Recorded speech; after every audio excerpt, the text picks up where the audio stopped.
kerron korttien kautta, millainen minä olen. Ja tämä voi myös kuvata sitä, että muut ihmiset näkee minut tämmöisenä. Katsotaan. Mulla on kaikki hyvin nykyisin. Olen tehnyt työtä sen eteen, että olen saanut elämäni kuntoon, elämää. On ollut tilapäisiä vaikeuksia elämässäni, mutta niistä mä olen aina selvinnyt. Tahdon uskoa, että olen luotettava hyvä ystävä. Mutta aina se täytyy ensin ajatella itseä, koska sittenhän minä voin olla se hyvä ystävä vasta toiselle, kun mulla on, niin kun on asiat sitten kunnossa.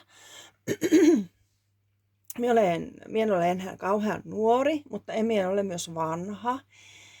Ikääni en kerro tietenkään, mutta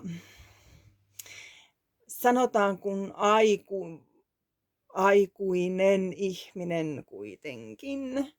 Ja kyllä me elämässä olen aika varovainen ja uskon kaikkeen tämmöiseen. Luotan omaan tunteeseen, jos kaikki ei ole hyvin.